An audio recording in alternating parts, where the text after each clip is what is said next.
विद्यार्थियों, एक बार फिर से मैं हाजिर हूँ अपने नए अध्याय के साथ। मैं किशन कुलकर्णी। आज कारक प्रत्यय इस अध्याय में आप सभी का स्वागत करता हूँ। यह व्याकरण का अध्याय है। आज हम कारक प्रत्यय के बारे में पढ़ेंगे। कारक प्रत्यय क्या है? कारक प्रत्यय जानने से पहले मैं आपको प्रत्यय के बारे में कुछ बातें बताना चाहता हूँ। प्रत्यय यानी कि किसी भी शब्द के बाद लगने वाले अक्षर या चिन्ह, उसे हम प्रत्यय कहते हैं। ये याद रखिए, यानी कि शब्द के बाद में आने वाले अक्षर, चिन्ह, जो कुछ भी है उसको हम प्रत्यय कहते हैं। अगर वो शब्द के पहले आते हैं तो उसको उपसर्ग कहा जाता है। जैसे कि इंग्लिश में सफिक्स और प्रीफिक्स हुआ करते हैं। सफिक्स यानी कि शब्द के पहले लगने वाले अक्षर, और प्रीफिक्स यानी कि शब्द के बाद लगने वाले अक्षर। तो ये सफिक्स है, यानी कि प्रत्यय है। तो ये कारक प्रत्यय क्या है? तो कारक क्या होता है? कारक शब्द का अर्थ होता है क्रिया को करने वाला।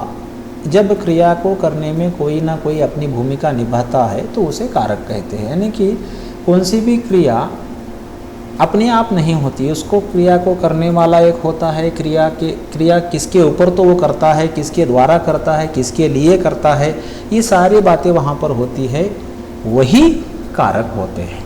यानी कि क्रिया किसने की, किसके लिए की, किसके द्वारा की, ये सारी बातें जो होती है उसे हम कारक कहते हैं। शॉर्टकट में कहा जाए तो कारक के यहाँ पर मैंने कुछ उदाहरण दिए हैं। देखिए, राम ने रावण को बाण मारा, रोहन ने पत्र लिखा, मोहन ने कुत्ते को डंडा मारा। ये जो है ये सारे कारक के उदाहरण हैं। यहाँ पर राम ने को, उसके बाद यहाँ पर ने, फिर यहाँ पर ने और को, ये सारे कारक के उदाहरण, कारक के प्रत्यय के उदाहरण है। तो आगे बढ़ते हुए देखिए, कारक के भेद प्रमुखतः 8 होते हैं। एक है कर्ता कारक, दूसरा कर्म कारक, तीसरा करण कारक, चौथा संप्रदान कारक, पांचवा उपादान कारक, छठा संबंध कारक, सातवां अधिकरण कारक और आठवां संबोधन कारक। अगर हम बात करेंगे तो हिंदी के अलावा जो भारतीय भाषाएं हैं, इनको हम शॉर्टकट में विभक्ति प्रत्यय कहते हैं। कर्ता कारक यानी कि प्रथमा विभक्ति, कर्म कारक यानी कि द्वितीया, करण कारक यानी कि तृतीया, संप्रदान कारक यानी कि चतुर्थी, उपादान कारक यानी कि पंचमी, संबंध कारक यानी कि षष्ठी, अधिकरण कारक यानी कि सप्तमी और संबोधन कारक यानी कि अष्टमी। अष्टमी विभक्ति नहीं होती है, इसलिए सप्तमी तक विभक्ति होती है। ये संबोधन सिर्फ संबोधन के लिए होता है। तो इतना याद रखिए कि आपके जो फर्स्ट लैंग्वेज में, कन्नड़ा में या किसी भी लैंग्वेज में जो विभक्ति प्रत्यय होते हैं वही कारक प्रत्यय है। इसमें और उसमें कुछ भी फर्क नहीं है, उसमें और उसमें कुछ भी अंतर नहीं है। आगे बढ़ेंगे। आगे बढ़ते हुए कारक के लक्षण, चिन्ह और विभक्ति चिन्ह क्या होते हैं? अब सबसे पहला है कर्ता कारक। कर्ता कारक क्या होता है? क्रिया को पूर्ण करने वाला। इसका चिन्ह है ने। और अभी मैंने आपको बताया था कि यह प्रथमा विभक्ति का प्रतिनिधित्व करता है। तो कर्ता कारक का चिन्ह है ने। उसी के साथ साथ कर्म, क्रिया को प्रभावित करने वाला, यानी कि क्रिया किसके ऊपर हो रही है, इसका चिन्ह है को, और ये द्वितीया विभक्ति कहलाती है। उसके बाद करण, यानी कि क्रिया का साधन क्या है, किस मुखांतर से क्रिया हो रही है, इसके चिन्ह है से और के द्वारा। ये तृतीया विभक्ति का उदाहरण है। उसके बाद है संप्रदान, जिसके लिए काम हो रहा है। को और के लिए इसके चिन्ह है, ये चतुर्थी विभक्ति कहलाती है। उसके बाद अपादान कारक। अपादान कारक में एक वस्तु दूसरे वस्तु से अलग होती है। जहाँ पर अलगाव हो वहाँ पर अपादान कारक होता है। इसका चिन्ह है से, ये पंचमी विभक्ति है। उसके बाद संबंध कारक, जहाँ पर पदों में संबंध होता है, यानी कि एक पद का दूसरे पद से संबंध जहाँ पर दिखता है वहाँ पर संबंध कारक होता है। इसके चिन्ह का, के, की और रा, री, रे होते हैं और ये षष्ठी विभक्ति कहलाती है। नेक्स्ट है अधिकरण कारक।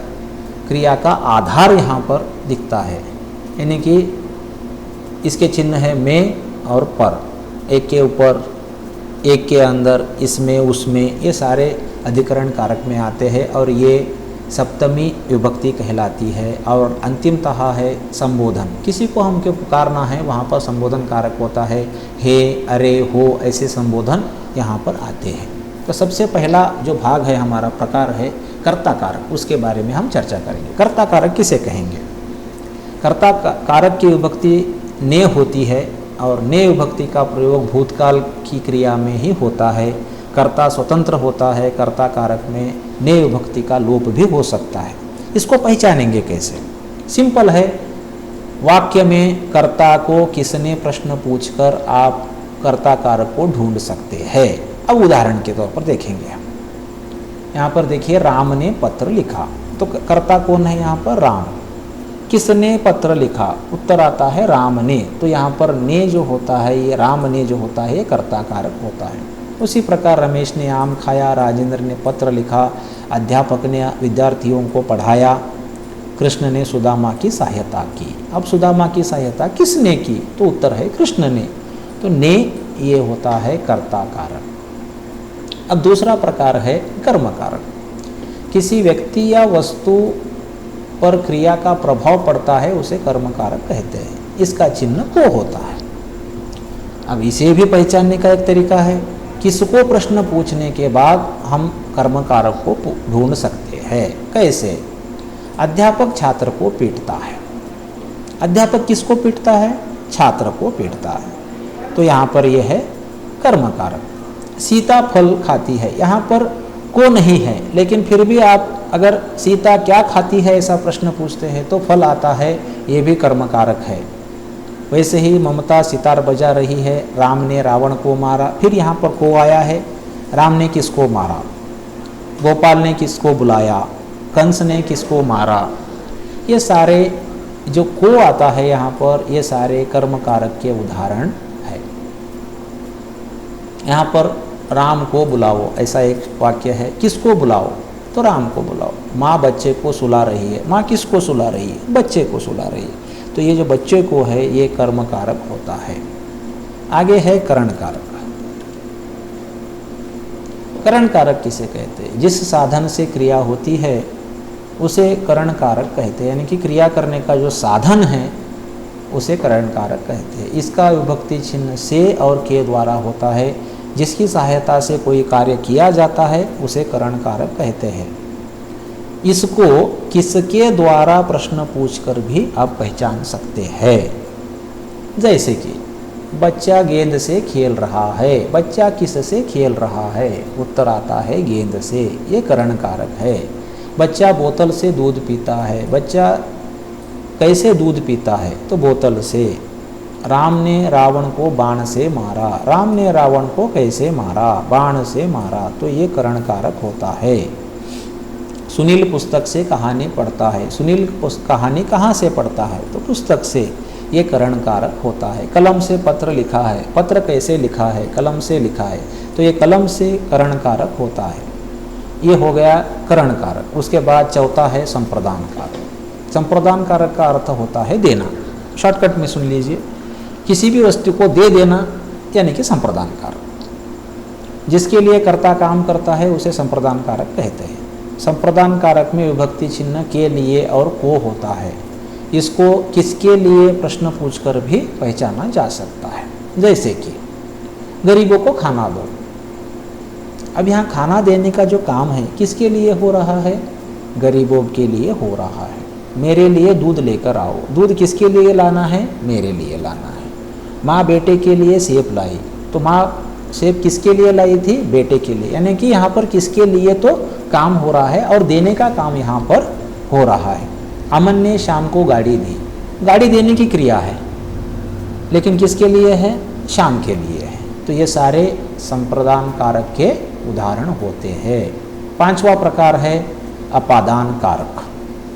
संज्ञा या सर्वनाम के जिस रूप से किसी वस्तु के अलग होने का बोध होता है वहाँ पर अपादान कारक होता है। यानी कि एक वस्तु दूसरे वस्तु से अलग हो जाती है, वहाँ पर अपादान कारक होता है।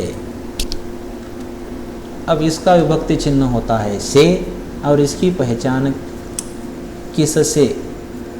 जैसे प्रश्न कहाँ से, सॉरी किससे नहीं, कहाँ से, कहाँ से जैसे प्रश्न पूछकर भी की जा सकती है।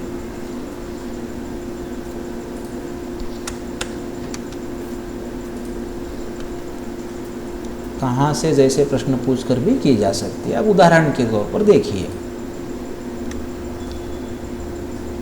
पेड़ से आम गिरा। आम पेड़ पर था और पेड़ से गिर गया, यानी कि पेड़ और आम अलग अलग हो गए। तो आम कहाँ से गिरा? पेड़ से गिरा। यहाँ पर जैसा कि मैंने व्याख्या में ही बताया था कि एक वस्तु से दूसरे वस्तु का अलग हो जाना यानी कि अपादान कारक। हाथ से छड़ी गिर गई, यानी कि छड़ी कहाँ पर थी? हाथ में थी, और वो हाथ से नीचे गिर गई। छड़ी और हाथ का संबंध यहाँ पर समाप्त हो गया। सुरेश शेर से डरता है। यहाँ पर सुरेश का डर कहाँ पर है? शेर के पास है।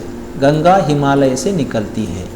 गंगा हिमालय में होती है और हिमालय से वो निकलकर बाहर जाती है, यानी कि गंगा का और हिमालय का संबंध वहाँ पर टूट जाता है। तो फिर यहाँ पर मैं तीसरे वाक्य में आऊँगा, सुरेश शेर से डरता है, यानी कि सुरेश का धैर्य कब खत्म होता है? शेर सामने आने के बाद, यानी कि सुरेश का और धैर्य का संबंध वहाँ पर टूट जाता है, इसीलिए उसको आपादान कारक कहते हैं। आगे देखिए संबंध कारक। संबंध कारक इस शब्द में ही आपको सब मालूम हो जाता है। किसी भी व्यक्ति का, वस्तु का या दो चीज़ों का आपसी संबंध जहाँ पर दिखता है उसे संबंध कारक कहा जाता है। इसके चिन्ह का, के, की और रा, रे, री होते हैं। ये जो विभक्तियाँ है संज्ञा, लिंग और वचन के अनुसार बदलती रहती है, यानी कि का पुल्लिंग के लिए आएगा, के बहुवचन के लिए आएगा और की स्त्रीलिंग के लिए आएगा। जैसे कि सीतापुर मोहन का गांव है। अब मोहन यहाँ पर पुल्लिंग है इसलिए का। सेना के जवान, यानी कि सेना में बहुत सारे जवान हैं इसीलिए के। यह सुरेश का भाई है। यह सुनील की किताब है। किताब यहाँ पर स्त्रीलिंग है इसलिए की आया, यानी कि के, का, की ऐसे अलग अलग शब्द यहाँ पर हैं। यानी कि संज्ञा के अनुसार, लिंग के अनुसार, वचन के अनुसार विभक्ति में चेंज होता है। किसमें? संबंध कारक में। और सातवां प्रकार है अधिकरण कारक। अधिकरण कारक का अर्थ होता है आधार या आश्रय। किसी एक वस्तु को दूसरे वस्तु का, दूसरे व्यक्ति का, दूसरी चीज़ का आधार जहाँ पर मिलता है वहाँ पर अधिकरण कारक होता है। जैसे कि भीतर, अंदर, ऊपर, बीच आदि शब्दों का इस अधिकरण कारक में प्रयोग होता है। इसकी पहचान किस में, किस पर, किस पे ऐसे प्रश्न पूछकर भी की जा सकती है। जैसे कि देखिए, हरी घर में है। हरी कहाँ पर है? घर में है। अब यहाँ पर में आया है, देखिए कि पुस्तक मेज पर है, यहाँ पर आया है। अभी में और पर में अंतर क्या है? में यानी कि किसी छत के अंदर अगर हम होते हैं तो वहाँ पर में आता है। किसी चीज़, एक चीज़ के ऊपर अगर कोई दूसरी चीज़ है तो पर आता है। अब यहाँ पर मेज यानी कि टेबल, टेबल के ऊपर किताब है इसलिए पर। लेकिन घर के ऊपर हम नहीं रहते, छत पर रहते हैं, घर में रहते हैं, इसीलिए यहाँ पर में। पानी में मछली रहती है, पानी के ऊपर नहीं रहती मछली, मछली पानी के अंदर रहती है। फ्रिज में सेब रखा है, कमरे के अंदर क्या है।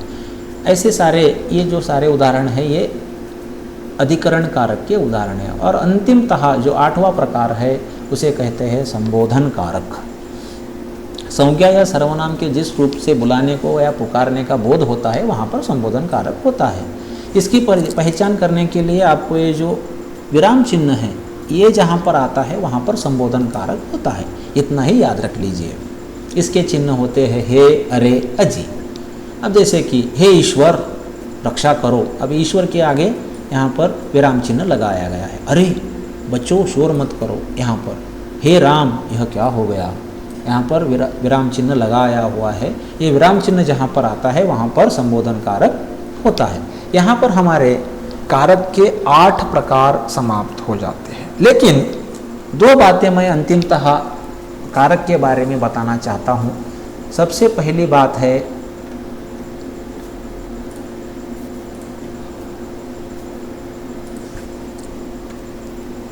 कर्म और संप्रदान कारक में अंतर। दोनों का चिन्ह एक ही होता है।